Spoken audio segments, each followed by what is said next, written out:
We are the pride of Brisbane town. We wear maroon, blue and gold. Hey, up the mighty Lions.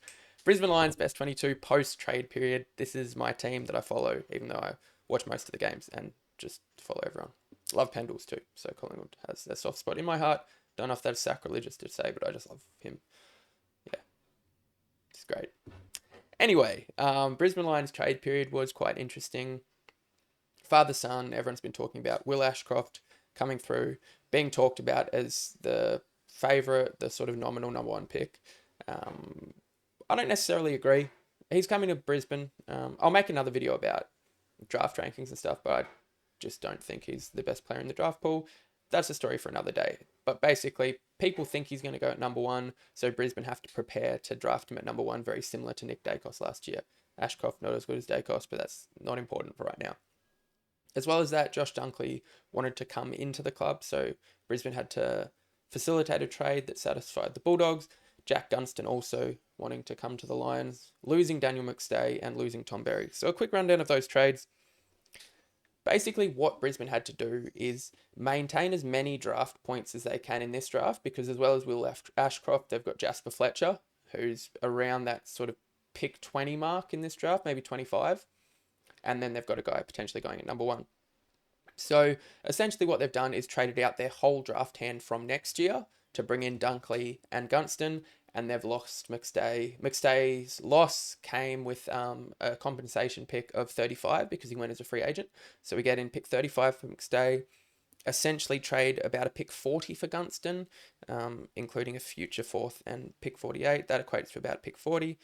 Dunkley, we ended up trading pick 21, a future first and a future second, and got Dunkley back and a future third. That equates to about pick 4 or 6 in the draft. And you'd think, if you ignore this Ashcroft situation, if Brisbane had pick, say, 4 or 6 in the draft, they would probably trade it for Dunkley. Dunkley's a proven commodity. He's coming into his prime. He's about 25 years old. Brisbane are in the flag window. So you think he's more valuable to the club than picking a pick 4 to 6 who's not necessarily going to be a great player, and then having to develop them by the time they're ready. Brisbane might be out of their premiership window. So pick 4 or 6 for Dunkley, but using future picks rather than current picks. About pick 40 for Gunston. McStay leaves, we get pick 30, and Tom Berry, I don't think I said Jarrod before, Tom Berry, younger brother of Jarrod, leaves in exchange for about a pick 37. As far as best 22 goes, McStay is the only loss that was in the best 22 consistently, and then Gunston comes in. He'll take a spot in the forward line, but he doesn't necessarily play the same role. He's a hit up forward, but he doesn't take any contested marks as a general rule. Probably a bit craftier than McStay, uses more agility, nous, sleight of hand to win the ball. He's got great touch, and he's a really good finisher. Brings his opponents into his teammates into the play, not his opponents. But McStay probably relies more on his power to win the ball, and was probably coming to his own. I really like his aggression and the way he impacts contests, and the way he's able to take contested marks and really be that get out kick down the line. Brisbane, I think, will miss that aspect of his game because McStay doesn't do that. Pardon me. Gunston doesn't do that.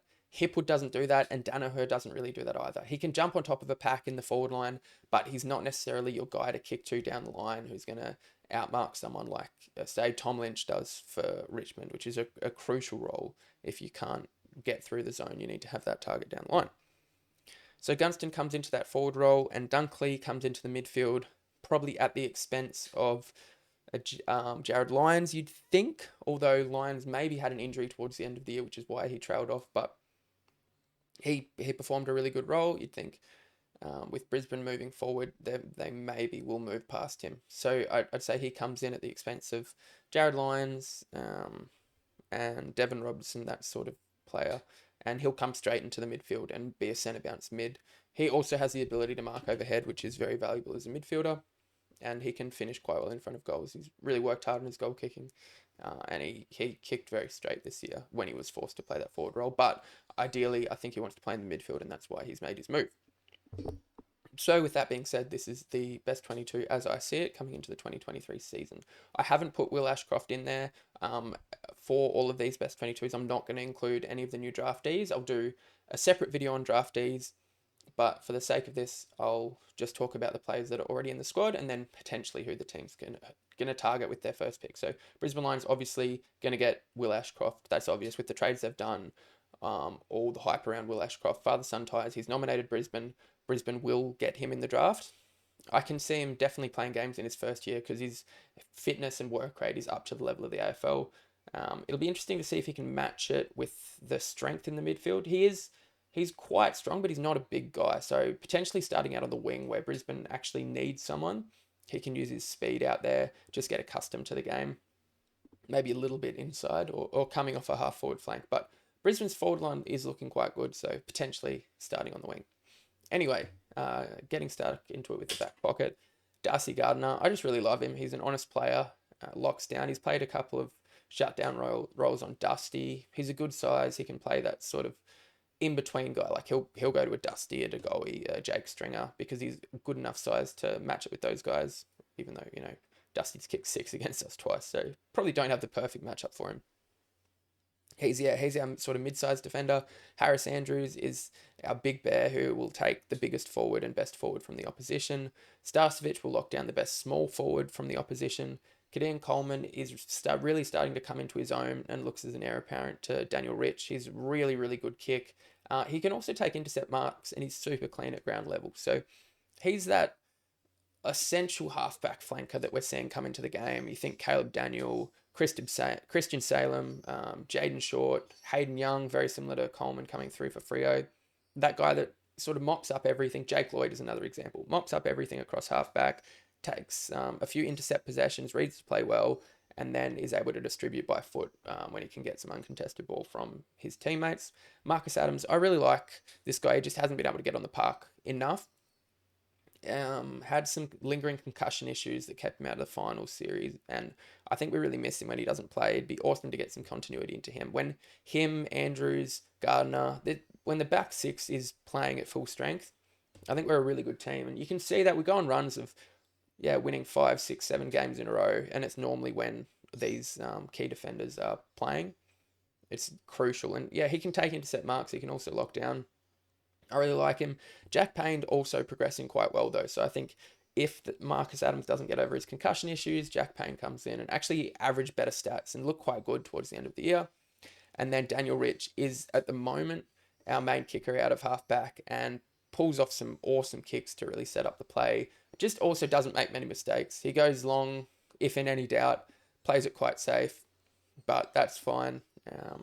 Maybe not the quickest player. He was quite explosive coming through when he was younger, but now he's quite heavy. Doesn't get out muscled much, but probably not as agile as Coleman. And being 32, you can see the end of his career coming quite quickly.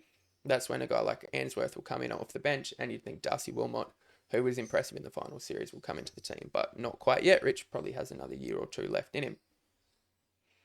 Moving on. Okay, this midfield is starting to look very, very good, and I'm loving it as a Brisbane supporter.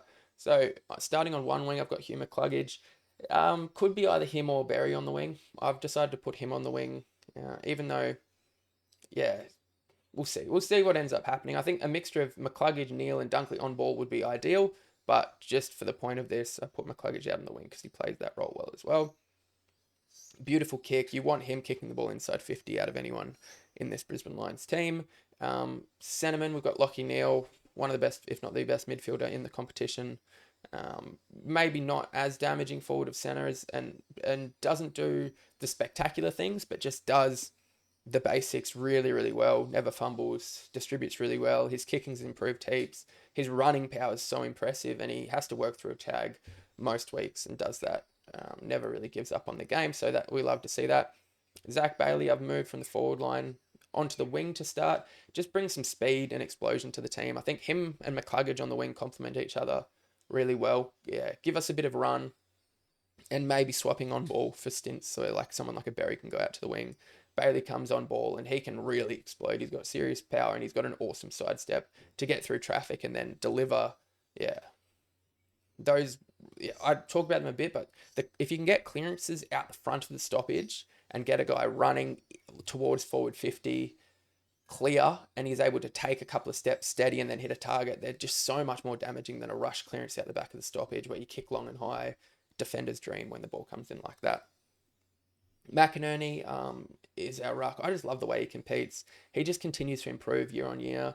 Can drift forward, take a contested mark, and is reliable with his set shots. A good tackler around the ball. There was a stat that he's actually the most efficient tackler in the AFL. Long arms. There was a good tackle on Shea Bolton. I don't know if you remember this, but against Richmond 2 years ago in that final, qualifying final, I think it was. Tackled him, and then Bolton retaliated, got a 50-metre penalty. Yeah, I just love the way he competes. He was a big loss to go down in that final, but then McStay came into the ruck and competed well. Not the point of this video. Anyway, Dunkley comes straight into play. That sort of defensive mid-roll. Also spreads really well, just runs hard. He's a really hard worker, Dunkley. Very professional, takes his game seriously. He has a kind of a mechanical, awkward kicking action, but it's efficient. He's fixed up his set shot kicking. He's a really good tackler, smotherer, runs back hard defensively, and he'll be awesome. Neale, obviously first hit too. He'll distribute by hand or get the clearance himself. And then Dunkley just working really hard defensively in the stoppage, can also win his clearance. The other guy I've thrown in there is Jarrod Berry. After his final series, I think potentially he could move into an inside mid-roll. As I mentioned though, if he doesn't quite take that inside mid-roll, McCluggage can come in there and he can play on the wing. Him and McCluggage are two of the best runners at the club. So he can play inside or out. Great size though, and potentially he could be the tagger. Something that Deven Robertson has been doing, but Berry's performance on Clayton Oliver in the game against Melbourne was really impressive and showed not only could he lock him down, but also he could build his game around having that defensive role. Then on the bench, got Jarrod Lyons. Be interesting to see how he recovers after falling away a little bit towards the end of the year. As I mentioned, got Ashcroft coming in if Lyons doesn't quite take his position in the midfield. And then Deven Robertson I've got coming in as well. Younger legs, progressing quite well. He can also play wing. He can play half forward. I just really like him. He's a smart footballer who works hard. I think he'd be popular amongst the group. And moving into the forward line, this forward line's starting to look really, really dangerous. And it's been dangerous, in fairness. It's been probably team defence and stopping ball movement that's been Brisbane's issue. We get cut apart pretty easily.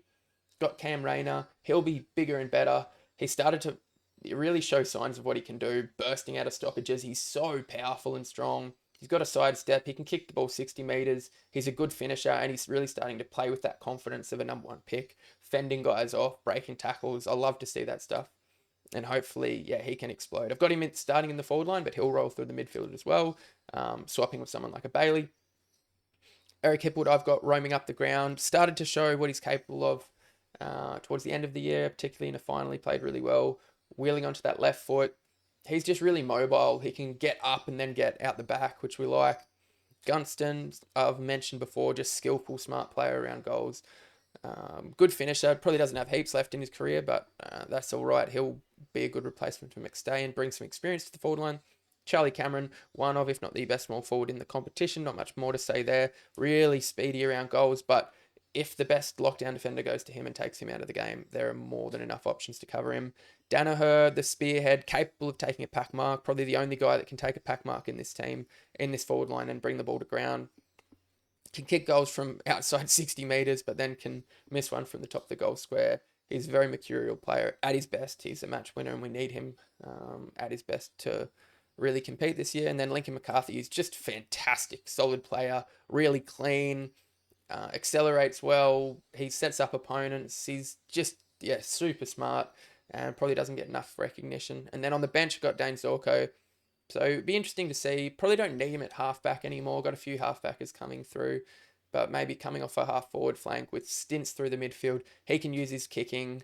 What I love about Zorko is he gets the ball, he wheels, and he just plays on instinct. So he'll turn, make a decision on the run, and just kick into the forward line, not giving the opponent's defence time to set up.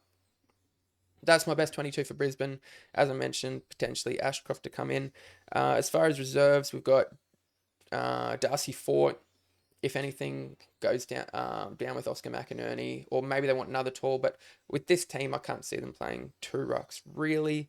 Darcy Wilmot, a couple of Darcys coming off half back. I think it won't be long before he's a regular in this team. Maybe when Daniel Rich falls off, or maybe he could push Answorth for a spot. Jack Payne, as I mentioned, for a key defence, or can play forward. Then you've got guys like Rhys Mathieson as an inside mid, probably won't get as much of a run with Dunkley coming back. Jackson Pryor playing on the wing. Harry Sharp as well on the wing. Looks slight, but can run all day. I think he set the record for the 2K at the draft combine. Tom Fullerton as that sort of mid forward ruck, and Nakia Cockatoo. Be interesting to see what Nakia Cockatoo does this year. He's obviously got talent, but hasn't really put it together yet. Number 10 pick, I think, from a while back.